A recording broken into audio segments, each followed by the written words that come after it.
So I know what it feels when you're a newcomer and you just want to be desperate and you just want to get the job. That today, make a promise to me, doesn't matter when, even if it's your first job, even if you had no experience, just try to negotiate on things, and we're going to talk about it.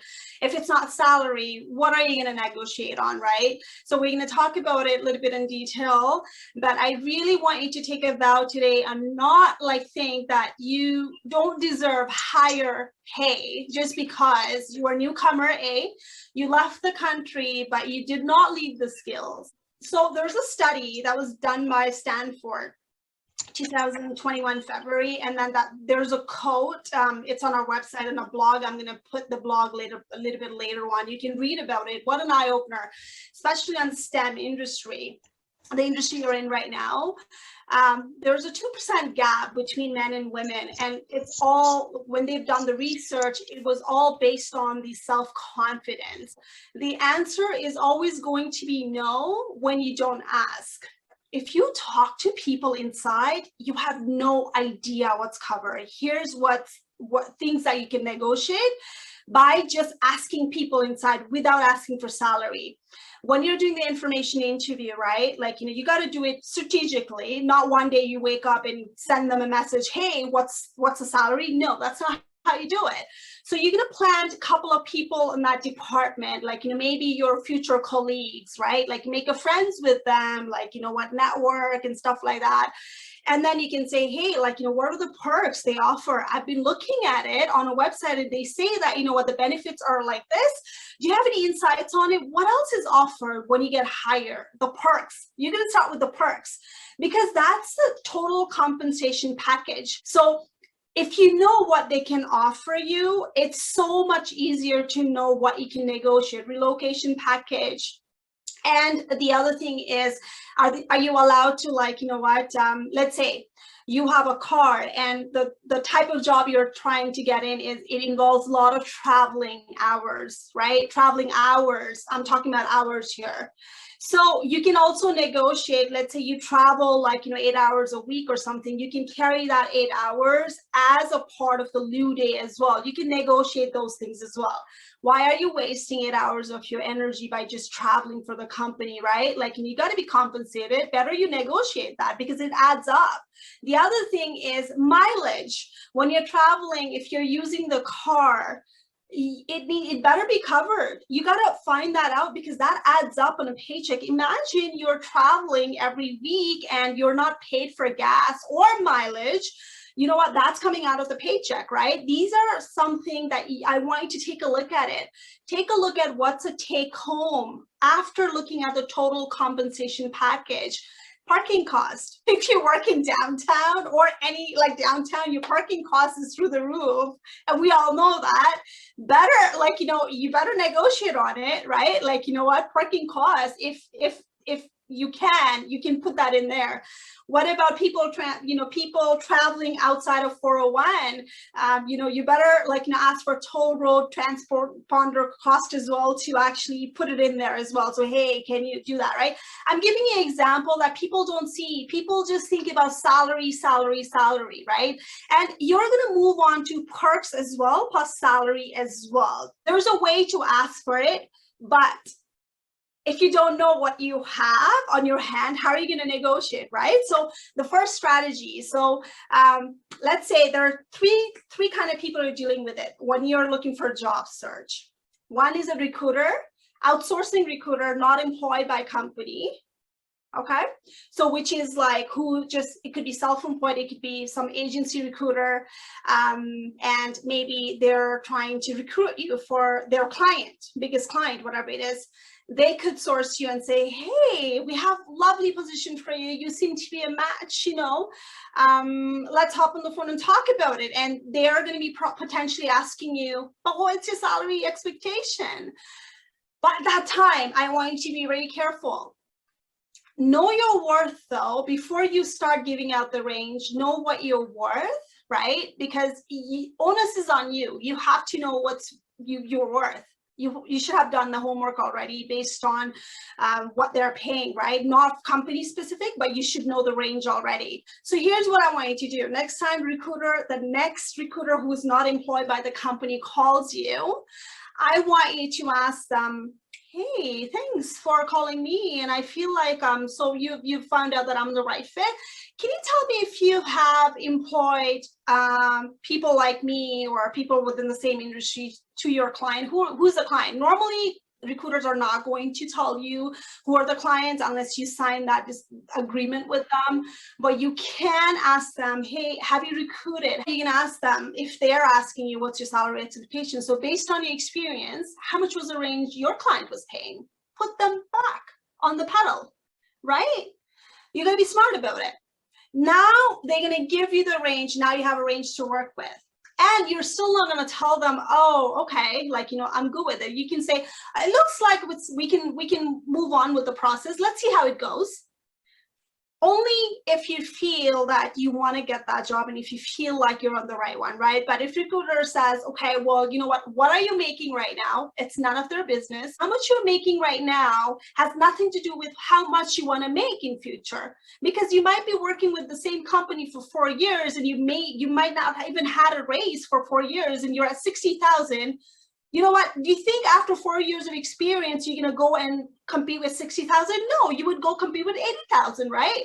Here's how you're going to answer to a recruiter. And I'm going to say that, and I'm going to say, you know what? Let me tell you that this is what I'm targeting. You got to be concerned about yourself. No one's going to save you. You got to advocate for yourself, right? That's how the strategy I teach my client. Do not disclose, but know what are you worth. Because if they come back to you, you can fight back, right? So now next, second person you're going to talk, talent acquisitions, the recruiter from the company. Guess what? They know the range. They should know the range. They have a budget, right? Same questions, based on the experience that I bring in, what are the ranges that you're paying right now? And what are the total compensation, package? Can you highlight me? And they're going to have to do it because they're going to have to give you the numbers.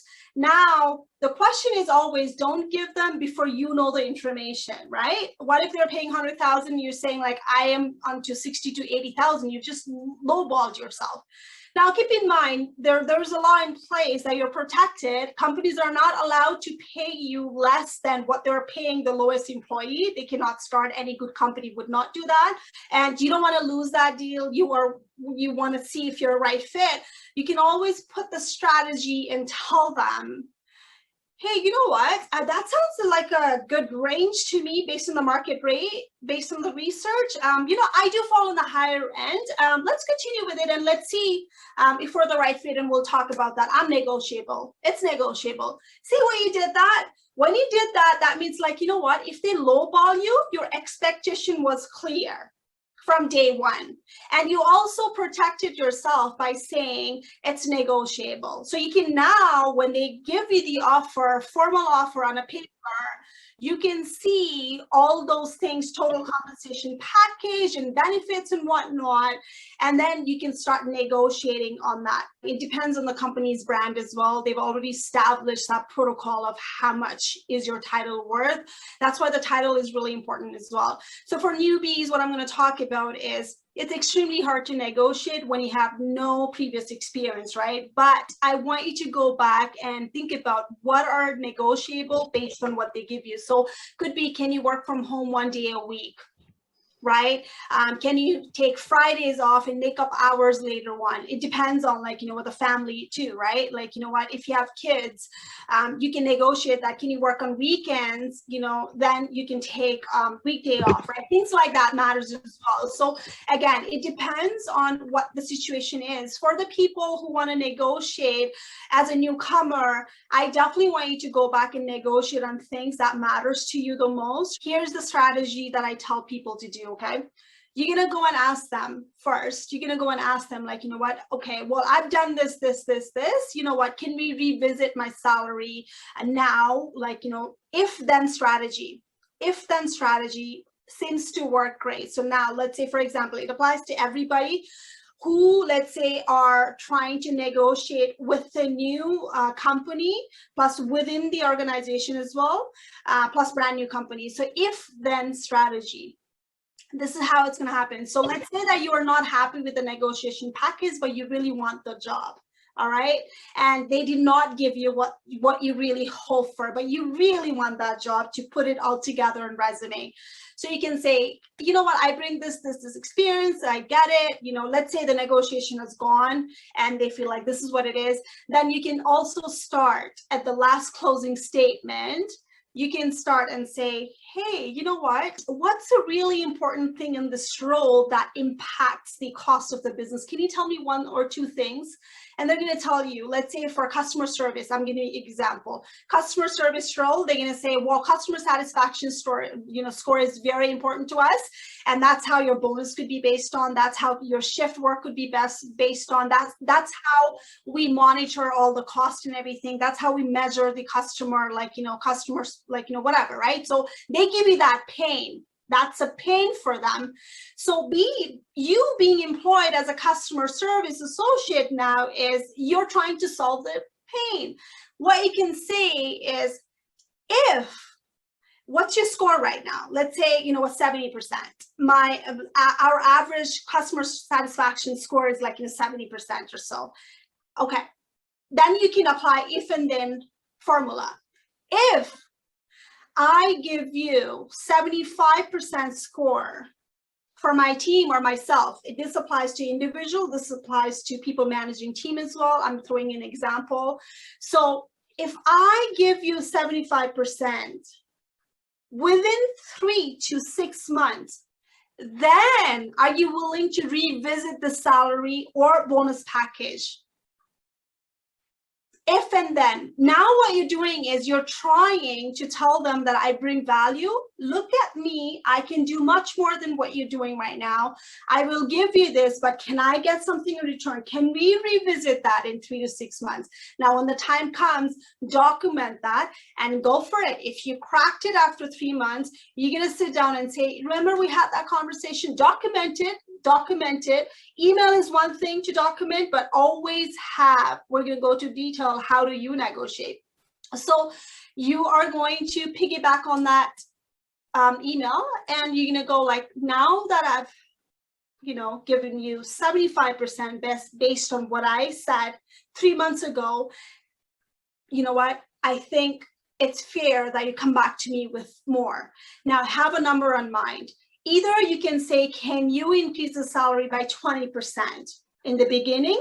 Now you can put the table, now that you know the company culture, the budget, within you kind of get an idea. Now you get to do the homework inside, and you can go, I think it's fair for me to have 20% based on what I committed, and this is why. You're not going to say I've been here 3 months or 6 months or 1 year, 6 years. Company doesn't care. They care about the value you bring in. Always have the evidence before you start talking about it. Always jump on the call and talk, guys. No email should be done at all at that point. And you talk and you try to understand. It's a collaborative approach, right? And then you're going to go and talk and see what they can do. Come back. Always give them a deadline. Don't wait for it. A lot of people go I've done it. Now I'm just waiting and waiting. Clock is ticking. Right? So you're going to go say, you know what, I'm going to follow up within the week. Is that okay with you? And follow up again. Salary negotiations should never be oh my God, I don't deserve this. You deserve everything. You're making money for the company. You better ask for it. You're worth it. That's why they want to hire you in the first place. Right? If you can't, you want to go and negotiate anything you could, vacation days, bonus, they will start with the bottom bonus. Company would start you from the bottom bonus, step bonus, if you're eligible for bonus. How about bump it up a little bit more?